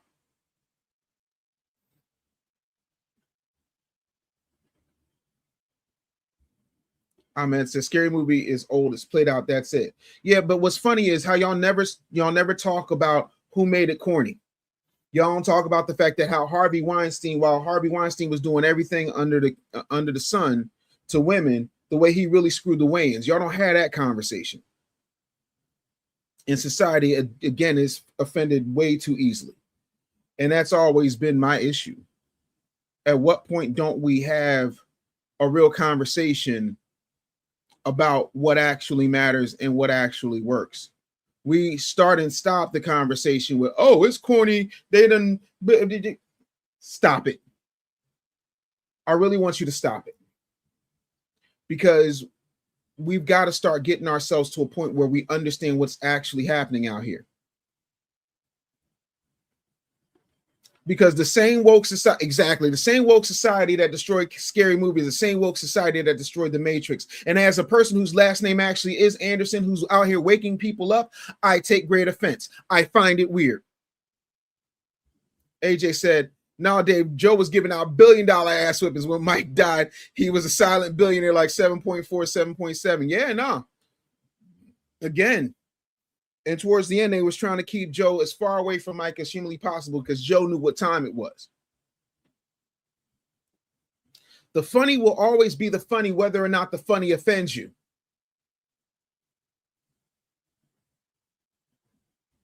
Oh, yeah, I'll be chill. I'm definitely going to get to that. I think that that's one for Jaro Go, and I'm going to make that announcement relatively shortly. So I'm really excited about that, man. A lot of people in the chat are talking about we need our own social media. We need our own YouTube. We need our own place that's unapologetically us where we won't be canceled or demonetized and things like that. Your boy's been working. Your boy's been working. Major announcement coming very shortly. Let's just say your boy's been working. We on it.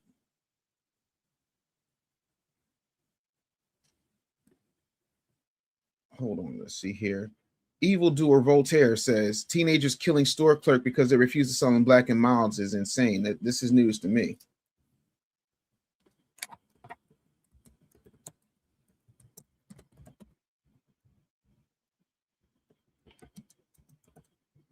This is all news to me. Oh, okay, so this is one teenager. And this is in San Antonio. So yeah, let's take a look at this.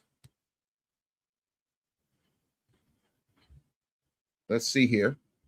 Let's get this up because this is news to me. So I would love to just take a look for it. Just take a look in real time. And let's see.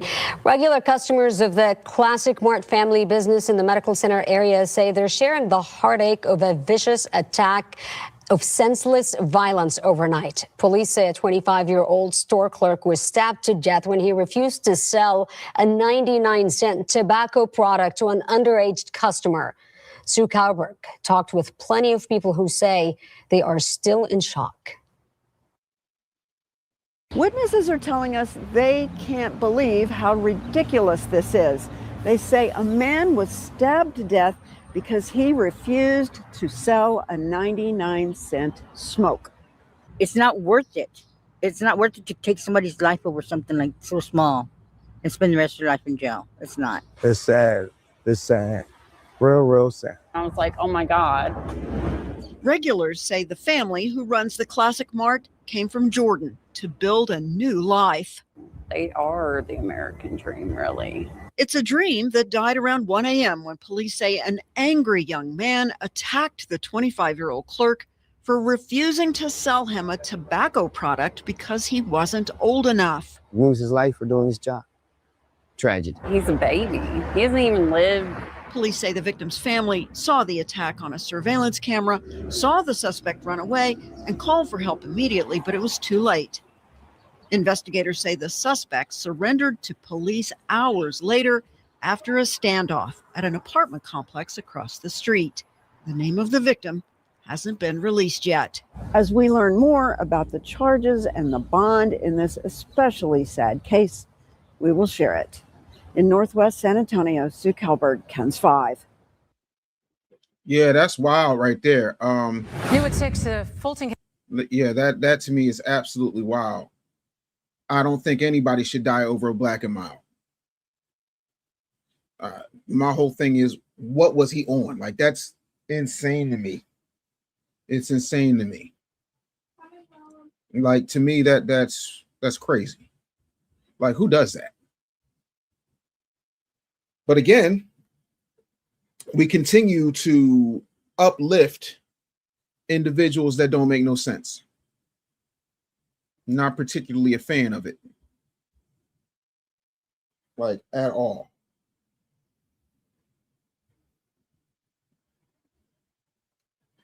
A lot of this stuff is just insane to me. Yeah, the reporters didn't have no empathy at all. And a lot of people don't want to have the conversation about what's happening in society in a real sense.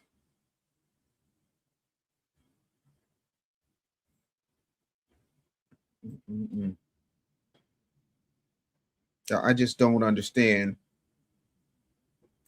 how this stuff continues to happen. I really don't. It's crazy. Have y'all heard about I want to talk about this because a lot of times we're not having real conversations about what it looks like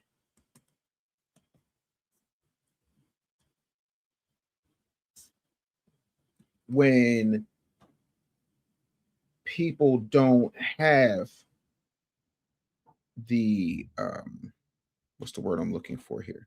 Have the wherewithal to understand how the world actually works. And so I want to talk about Hollywood, and I want to talk about what it looks like in a real sense when we've got people who just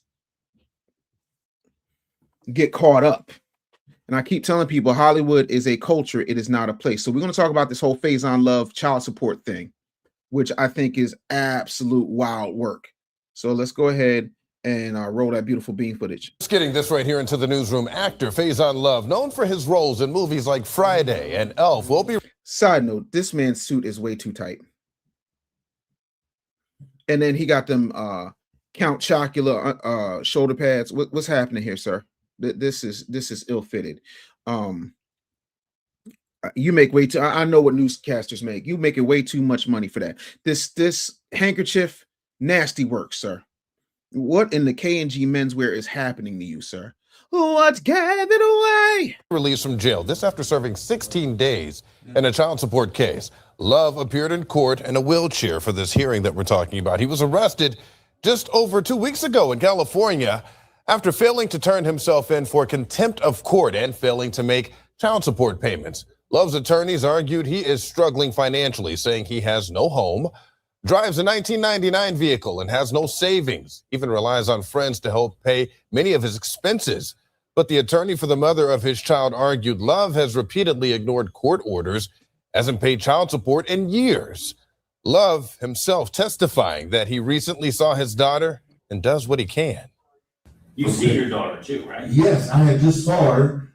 This lady had dropped her off and gave her money because she just had a new daughter and she didn't have no... Let's not just keep to this. I don't want you to get upset because you are an excitable gentleman, right? Yes. Okay. Mr. Love, you have the current ability at this point in time to pay $2,500 a month in child support. Right now? No. The sentence is preventing him from working and ruining his name in Hollywood. So if he's in jail, he can't work. Specifically told me that I wasn't going to get a dime, and that he was going to stop working and canceling shows. So I won't get anything. Okay. Yeah, if you can email it to me, that would be great. Well, Love will be released later today. Has until July 1st to put together a financial statement to prove his claims that he cannot afford the payments. All right, just getting this. Y'all, there's a lot to unpack here. There's a lot to unpack here. Tell that brother, pull his sleeves down. Sir, pull your sleeves down. Pull your sleeves down low and stop wearing tight-ass jackets. This is horrible. And again, I have told people a very long time ago that this child support system is a child support system that does not support the child. It's government NTR. And for those of you who do not know what NTR is, that's non-traditional revenue. But again, I blame Faison Love for sleeping with this broad. Real rap. Because there was nothing understanding, there was nothing loving, there was nothing respectful in the way she was coming off. Well, he said he wasn't going to give me a dime. First of all, it ain't about you. It's about providing for your children. That's one. Two, I'm not trying to be funny, but since Elf, when the last time you seen Faison Love in anything?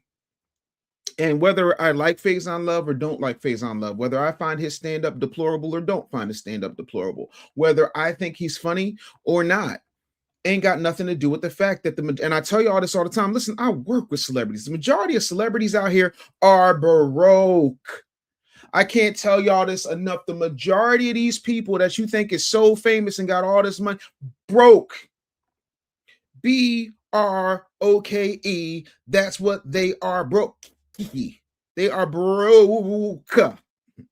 They ain't got no money. Most of y'all are doing better than your favorite Hollywood celebrity. Sorry. A lot of them are living paycheck to paycheck. Period, point blank. Ahmad asked, what is Faison's net worth? I don't know. Let's see. Let's take a look. And again, we don't know for sure.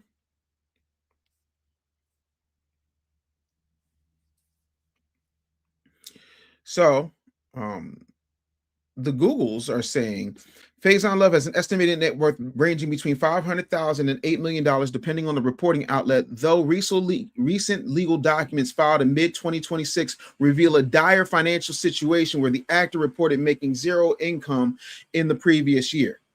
The American actor and comedian best known for the film Elf and Friday recently faced child support contempt hearings in Florida. During these proceedings, it was disclosed that the highest gross income he made in recent years was about $13,000. He stated that his primary income consists of annual royalty checks from past acting projects, which generally amount to about over $10,000 a year. You know, so there's a bunch of stuff. Former assistant was awarded $500,000 for a sexual harassment suit. This, that, and the third. Like, you, bruh, you got to be careful with who you got around you. You just got to be careful about who you got around you. Period, point blank, because these people don't mean you any good. Kid Cash says, I can't be famous and broke. Just give me the money. And that's the thing. Oh, DB Swoop said, don't forget who's your caddy. Absolutely. But yeah, this right here is what no one talks about. There's no financial literacy program for celebrities. There's no, hey, let's have a trust set up so that you can handle this type stuff. Nobody does that. Nobody talks about high yield interest savings accounts. None of that. That's not the conversation. That is rarely the conversation. The conversation usually begins and ends with, let me get this money. And I don't know this woman. I ain't never met this lady. But I will say, not necessarily related to this woman, but a lot of times, folks, yes, Kit Kat, that's exactly what I'm saying. What I'm saying is a lot of times folks will sleep with a celebrity based off of perceived value and then find out they ain't got nothing and get mad and then start involving the government. The whole system is set up, especially when you're dealing with Hollywood black men, high-powered black men, quote-unquote high-value men, for that situation to be there. Uh-oh. Afro nerds in the building. What up, big homie? Hey, man. What's up? Just want to highlight for a few moments. What you got? That Faison Love thing, man, it's depressing. You know, I will admit he's a pretty funny cat. And I think many of us believe that these celebrities are doing fine, you know, that they make more money than, you know, the average person. At least you would think so. Even as a stand-up comedian, if he were to be out there just doing his thing with dedicated dates, you would think he would be making six figures, high six figures at the very least. So for what's going on here, man, it's just, you know, look, there's a whole thing with our community, whether you're a celebrity or not, where we really don't get into legacy. We do everything. I mean, not everyone, but there's a large amount of folks in our communities that they kind of scoff at legacy and income building and really trying to get into the cerebral part of maintaining your health and maintaining your wealth. Amen. So when you start to speak on these things, it's always like a clown show until it's not. And to see this man in a wheelchair and he's handcuffed, and this guy was, you know, big worm. And I mean, you know, just we've seen him over the last 25 years, like in stuff. So how do you end up from that point to this? It's not a good look. And I'll just say just one other thing, you know, even when you talked about Drewski's Drewski channeling Joe Jackson. I mean, even the Jacksons went out kind of sad. You know, Tito died relatively young. I think he was 69 or 70. Michael died at 50. And everyone's just weird. It just, you know, weird family relations. You know what's going on with Jermaine and I think Randy or something. Randy. They're sharing the same woman. So They're not sharing the same woman. Let's be clear as to what really happened, because that in and of itself, again, it's not my cup of tea, but I like to be accurate. So let's talk about what actually happened in that case, because a lot of people do not have this story straight. Now, depending on who you ask, because here's the narrative that has been running through Hollywood. Let me take Faison off, because I really want to have this Randy Jackson conversation. And again, I'm not defending Randy Jackson, nor am I defending Jermaine when it comes to this. But let's talk about what has happened. Okay. We know that Randy was with this woman for a while, and depending on who you ask, up and left one day for whatever reason.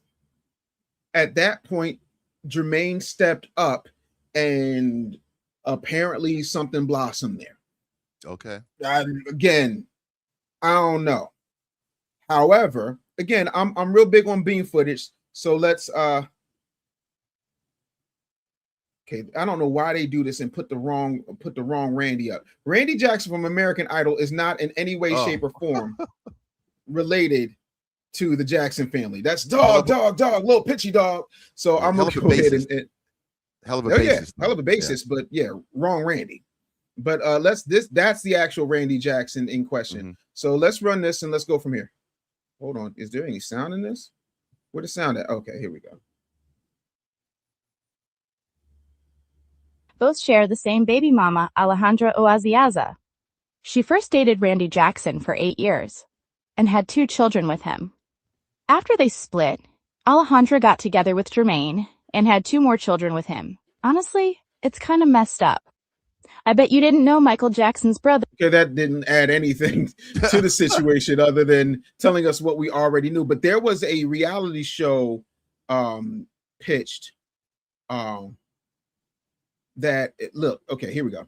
That time, Jermaine Jackson married his brother's baby mama, and then the family couldn't get rid of the woman. So in 1986, the youngest Jackson brother, Randy Jackson, met the Colombian model Alejandra Oziaza. They dated for a couple years and even had 2 children, but it said that Randy Jackson was still in his playboy phase and had no plans on settling down with Alejandra. Then to make matters worse, while she was 7 months pregnant with their second child, Randy went off and married another woman. In enters Randy's older brother, Jermaine Jackson. Once while Randy was off on tour, Jermaine came and swooped this lady off his hands without him even knowing. Alejandra said she was looking for a man that was more family-oriented, and apparently that's what Jermaine Jackson was at the time. He was very much family-oriented. The 2 had 3 children of their own, one actually being Jafar Jackson, who's going to be playing Michael Jackson in his upcoming biopic. They even went as far as to get secretly married in 1995, and this set Mama Jackson off. But Randy threw a fit. He felt betrayed by his brother, stopped talking to him for years, and called Alejandra a pig. That's when he stopped paying his child support. He said, get somebody else to do it. And according to Alejandra, Jermaine did fill that role. He took care of her children with Randy as well as her children with him. He was a great father-uncle. But catch this. It is when he went to divorce her in 2004 that he realized his wife had been married this entire time. She got married back in 87 to some random dude for a green card, which Randy already knew about back in the day, which may be one of the reasons he didn't take her serious. But I guess he didn't give his brother a heads up. And even though the marriage was annulled, the family did not get rid of Alejandra. She decided on her own will that in exchange for neither brothers paying their child support, her and her kids would just stay at the family's Havenhurst house. It's not until 2010 that Catherine was finally able to get this woman evicted, being that this agreement was not agreed upon by a judge. That woman gave his family hell. Wait, did y'all see that last part? I don't know if y'all read the caption, but it says Alejandra complained that most of the child support she received was from Catherine and also in the form of gift cards from Ralph's Supermarket. Jesus, man. So that in and of itself is wild. And there is no, listen, I love my brother. Listen, God rest my brother's soul. I love my brother more than anything. I love my brother. I have never ever wanted to touch anything he's had. And I damn sure would not procreate with anything that he's been with. Wow. You know what I'm saying? Like, ew. But yeah, if it wasn't for Jermaine being Jamessi, we wouldn't have Jafar playing Michael. Yeah. But that's wild. Well, like, look, and you named your son after an Aladdin villain, which again, was it Your Majesty or something? Is that the name? No, Jermaine. Okay, it's a lot of jurors. I know. So there's Your Majesty, and then there's Jafar. Right, that's Jafar is the one playing Michael. Right. He just called the other one Your Majesty, which is like sometimes I don't know if it's the Beijing or the Oh, that's another thing. Or the Gorilla Glue on the side of Jermaine's head that then seeped into it. Or it could be the Jurgel. I don't know what he got. I don't know how he concocts that. I just don't understand it. But yeah, Jermaine really took that let's get serious to a different level. Yeah. Ain't no way. SERIOUS. Ain't no way, bro. Like, nah. But yeah, that's what happened there. So you got brother, cousins, and sister siblings. I don't. Yeah, it's a little confusing, and you know, I'm going to be fair like you. I think the Bidens have a similar situation, but that's after death. You know, well, you know about that, right? No. Well, Beau Biden, the Right. son that died tragically. Oh yeah. Yeah, his wife went with the current remaining brother. So, but that Hunter? happens after death. Hunter is with Beau Biden's wife. I know you lying to me.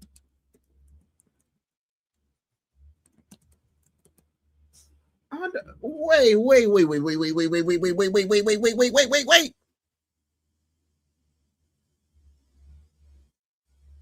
I didn't wait. This I didn't even know that. Look, y'all are putting me on game. I ain't know none of this. I didn't know none of this. Yeah, no, it's it's not that unusual. I mean, look. Former Vice President. I'm sorry. No, I was going to say it's not that unusual. I mean, in some ways you can give grace because there was a loss there, and sometimes the familiarity, the grieving bonding, logic, familiarity, that can it has happened. It's not that unusual. But this other thing with Jermaine's, that also has happened where it seems to be, siblings aren't as close as they really could or should be. And there's rivalries and sometimes just deep hatred. And this stuff kind of goes on. So, yeah, I don't know. I do know that the Jacksons as a standard, as an iconography, could be like the Gettys, like a family trust. And it's not. Going back to our legacy, we don't have legacy, and we're consistently, I'm talking about the culture and how we are as a people, we're constantly shepherded into this negative income thing. It's just at some point we have to be a bit more intelligent as a community. I mean, we understand there's racism, maybe not your grandfather's racism, but we have racism. No. Sure. And we got to come out like, look, these people are not going to change how they get down. But what can we do to move things forward to make some changes? And even how we assess these celebrities, man. I was hoping you were going to talk about the BET Awards. I can barely look at the BET Awards. I talked about it, but I can't. BET still owe me $1,000, so I ain't really, I ain't really spending a whole lot of time on it. I talked about the Lauryn Hill tribute, so on and so forth. Zip, zoom, you out for that. Quoting, don't take it personal as well. Again, I'm not interested in a lot of white-controlled Black awards. I'm just not. Respectfully, up to and including the NAACP Image Awards, I'm not interested. Why would I be? Because all of those things have nothing to do with us. Well, we continue to laud them as if they mean something to this community, and they should not. Well, they're used to control us. The imagery is bad. Really, it's a minstrel kind of thing. If you want to be honest about it, certainly. Going back many years, many decades, it seemed like people hate the term respectability politics, but it worked when you had Sidney Poitier, Shining Prince getting his Academy Award, before Bill Cosby became what he is now, these people they just represented better. And then we can't recognize the current stream of artists compared to the Harry Belafontes and all those folks that really sacrificed a lot. That their look, I thought, really pushed the community better. But what we're seeing now, even Tiana Taylor, I have nothing against her personally, but I think people are starting to critique the role she got an Academy Award for, where it's kind of still the same kind of sapphire, poor representation thing, and your come up is at the expense of your community. Like, you get paid, you make more money, but your community suffers because of your imagery, and we can never have that conversation. And to go into the 21st century where we have bad imagery, a select few get paid off of that, but the remainder of your community can't ride along with you, really. That's been the methodology for Black folks for decades now. And we're going into the 21st century with AI, still with this kind of thinking. It doesn't bode well for us going into the 21st century. That's all I have to say on that. No, I'm with you, man. I appreciate you coming up. Yeah, I did not know this whole, and I'm not going to run this Beau Biden situation, but I found the fact that you planted that, brought that out, just really interesting to me. But I appreciate you stopping through Afro Nerd as always, man. Make sure everybody go ahead and follow Afro Nerd. Go ahead and plug your thing, bro. Oh yeah, I appreciate it, brother. Black Wall Street Odds. We have the hair. Black hair is the next biotech industry video up now.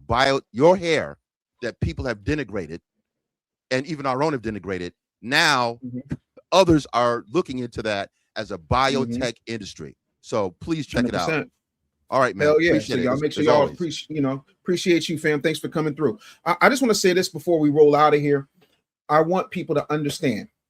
The voice 305 says, I'm not trying to have no tinfoil kufi on, but Jackson and Biden children passing away view different from me, because when Democratic children or family members get exposed, they mysteriously die.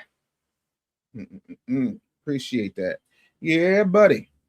Yeah, no, I think we're not really paying attention. Like I told y'all, and normally I save this type of stuff for Freaky Friday, but y'all got me, my AUDHD done kicked in.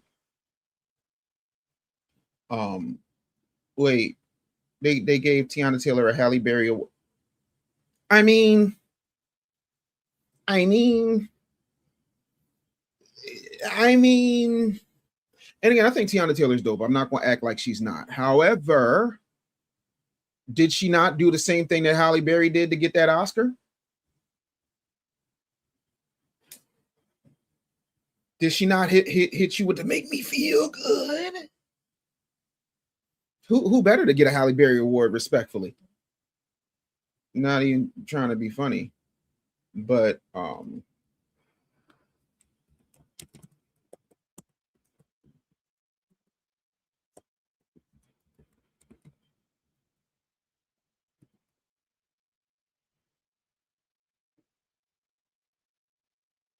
mean, I tried to tell y'all that. Y'all don't even know, like, because they'll put stuff right in front of your face and you won't even believe it. Like when I told y'all ages ago that NASA has been extracting melanin from folks to create sunscreen so that they can be on different planets for longer when it comes to sun exposure. But again, y'all think I'm a conspiracy theorist as opposed to a person that actually does research. But I'll run the receipts. Investigating the roles of melanin and DNA repair on adaptation and survivability of fungi in deep space. So, investigating the roles of melanin and DNA repair on adaptation or survivability on fungi in deep space will observe how different DNA repair pathways, homologous end joining, NHEJ, or homologous recombination of melanin pigmentation affects survival and adaptation of Niger to the Artemis 1 flight, because deep space is characterized by a lack of gravity and as well a lack of presence of high levels of cosmic ionizing radiation, or IR, of which major biological target is DNA. Fungi such as Niger have recently been used as models for studying the biological effects of cosmic IR, as these cells deal with DNA damage manner in a similar way to animals. Earth applications. Results to this investigation will identify novel compounds adaptive to elevated levels of radiation. These compounds are not only applicable to spaceflight, but also the bioremediation of areas on Earth with high radiation levels. Moreover, protective compounds can be used as a prophylactic to guard against UV and gamma radiation. Your melanin is worth more to you than you realize, and that's why they don't mind y'all pum-puming each other. But again, who am I? I'm just a Negro with a microphone. And again, this has been DAMN. I hope that you come through each and every day and share this with 10, 20 people, and let's keep it pushing. I really appreciate y'all being here. Love y'all to life. Thank y'all so much. I hate you so much, I'll be chill. I'm going to see y'all tomorrow. Peace. Get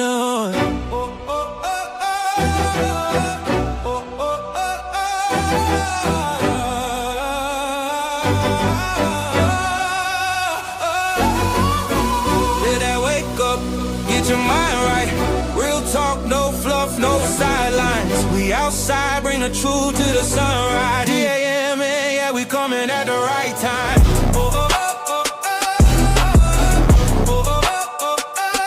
Dave Anderson, morning news. Like Hook Media. Morning media just got dangerous.